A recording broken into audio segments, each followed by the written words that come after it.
দৃষ্টি আর কয়েকটা বা দুই তিনটা দেশের মধ্যে সীমাবদ্ধ থাকবে না। আপনাদের অ্যাপ্রোচ আমাদের প্রতি যা হবে, আমাদের অ্যাপ্রোচ আপনাদের প্রতি তাই হবে। ভারতের আসলে কেন বাংলাদেশকে প্রয়োজন, স্যার মাত্র যেটি বললেন, এই ন্যারেটিভটা না এখন আমাদের জেনারেট করতে হবে। এতদিন তাদের প্রভুত্ব যখন আমাদের নেতারা স্বীকার করে নিয়েছিল, সো নেতারা এমনভাবেই আমাদের মেন্টালিটি সেট করার চেষ্টা করছিল যেন আমরা তাদেরকে প্রভু মনে করে সামনের দিকে এগিয়ে যাই।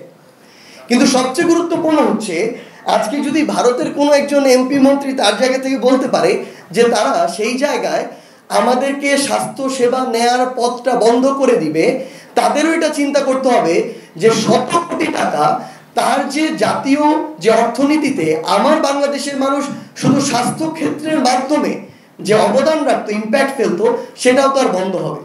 সবচেয়ে গুরুত্বপূর্ণ বিষয় হচ্ছে, আমি যখন টাকা খরচ করব, হয়তো আমার নতুন একটা পথ খুঁজে পেতে কিছুদিনের একটা স্ট্রাগল হবে, বাট এরকম কিছু অস্বস্তিকর পরিবেশ আবার আমাকে মানে সাস্টেইনেবল ডেভেলপমেন্ট এবং সবচেয়ে বড় কথা হচ্ছে গ্লোবালি অ্যাডাপ্টেশনের জন্য হেল্প করবে।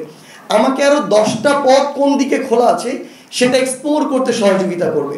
সো আমরা আমাদের জায়গা থেকে মনে করি যে আমরা কারোর উপর ডিপেন্ডেন্ট না, আমরা মিউচুয়ালি ডিপেন্ডেন্ট। কেউ যদি তার জায়গায় এটা মনে করে এবং এই মানসিকতা খাটাতে চায়, আমরা জাস্ট তাদেরকে স্পষ্ট করে একটা কথা বলতে পারি, আপনাদের অ্যাপ্রোচ আমাদের প্রতি যা হবে, আমাদের অ্যাপ্রোচ আপনাদের প্রতি তাই হবে।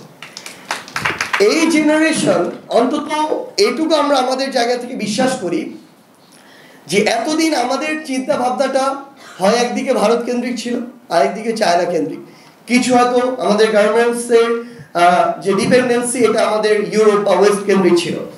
কিন্তু এখন মনে হয় আমাদের এই সময়টা চলে এসেছে যে আমরা যখন আমার এই বে অফ বেঙ্গল দিয়ে আমার একটা জাহাজ, আমার 2 চোখ যখন সামনের দিকে দেখবে, আমরা অবভিয়াসলি একদিকে মালাক্কা হয়ে আমি আমার কোরিয়াকে দেখবো, চায়নাকে দেখবো, রাশিয়াকে দেখবো, জাপানকে দেখবো, আমি পুরো প্যাসিফিক দেখবো।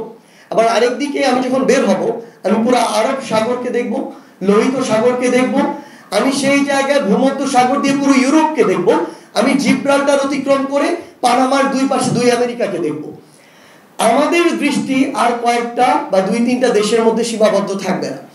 সো আমরা আমাদের জায়গা থেকে শুধু একটা জিনিস বলতে চাই যে আমাদেরকে কুক্ষিগত করে রাখা হয়েছিল কেন?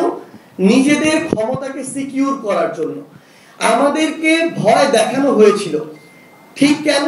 কারণ যারা তাদেরকে ওই ক্ষমতার প্রোটেকশন দেয় তাদেরকে যেন আমরা ভয় করি।